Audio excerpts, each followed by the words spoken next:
እውቀት ምንም የማያውቀውን ህዝብ ይማርኩና ተከታያቸው ያደርጉታል። ሲመቻቸው ደግሞ ወደ ራሳቸው። አንተም ስለ ሙስሊሞች ያለን አቋም እስቲ ያሳውቅ።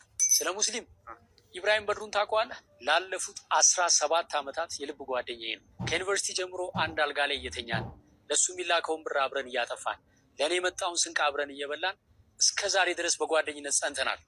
ይገርማል። ሳገባ ሚዜ ኢብራሂም በድሩ ነበረ። ሁለተኛው ሚዜ መለሰ ይባላል። የፕሮቴስታንት እምነት ተከታይ ነው። ላለፉት 17 ዓመታት ምርጥ ጓደኛዬ ነው። ለሱ የተላከ ገንዘብ የኔ ነው፣ ለእኔ የመጣ በሱ የሱ ነው። እስካሁን ድረስ በጓደኝነት አብረን ዘልቀናል። የልቤን የማማክረው ሚስጥሬን የምነግረው እድገቴን የማሳየው ጓደኛዬ ነው። ኢትዮጵያ የሆነ ስለ ሙስሊም ያለህን አቋም ንገረኝ ስትል ትንሽ አታፍር? ኢትዮጵያዊ ስትሆን የሌላውን ሃይማኖት አክብረህ ሌላውን ወደህ የራስህን ደግሞ አምነህ አምልከህ ትኖራለህ። አሁን እኮ ችግር የፈጠሩብን በየቲክቶኩ እየመጡ ቤተ እምነቱ ሳይወክላቸው የቤተ እምነቱ ተቆርቋሪ ነን፣ ተከራካሪ ነን፣ አስተማሪ ነን የሚሉ ሰዎች ናቸው። ምንም የሚያውቁት ነገር የለም። በሚያውቋት ትንሽ እውቀት ምንም የማያውቀውን ህዝብ ይማርኩና ተከታያቸው ያደርጉታል።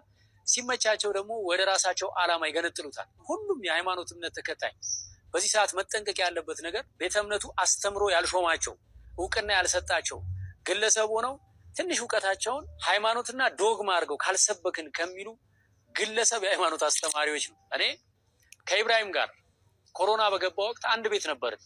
ወቅቱ የረመዳንና የአብይ ጾም ነበረ። ሁለታችንም በአንድ ቤት ጾመን ሰዓት ሲደርስ እኛ ሳሎኑን ለሱ ለቀንለት ሰርቪስ ውስጥ ሄደን ውዳሴ ማርያም እናደርስ ነበር። እሱ ሳሎን ውስጥ በሰዓቱ ሶላት ይሰግዳል። በኋላ ግን ሁለታችንም በአንድ ትሪ አብረን ማዕድ እየበላን እኔ ለሱ እየጸለይኩኝ እሱ ለእኔ እየጸለየ ነው በጓደኝነት የምንኖረው። ሁሉም ያመነበትን ይኖራል። ሁሉም መልካም ነው ያለውን ለወንድሙ ይመኛል።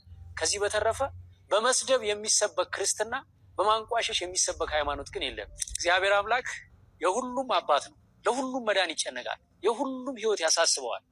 እኔ ስለ እግዚአብሔር ብዬ ብሳደብ ስድቡ ኃጢአት ሆኖ ያስወቅሰኛል እንጂ ጽድቅ ሆኖ አይቆጠርልኝም።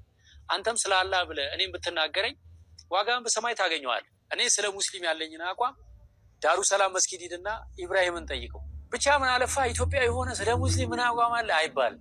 ኢትዮጵያውያን ተዋደን ተፋቅረን ተከባብረን አንዳችን የአንዳችንን ሃይማኖት አክብረን በፍቅር በሰላም አንዳችን ለአንዳችን እየጸለይን የምንኖር ህዝቦች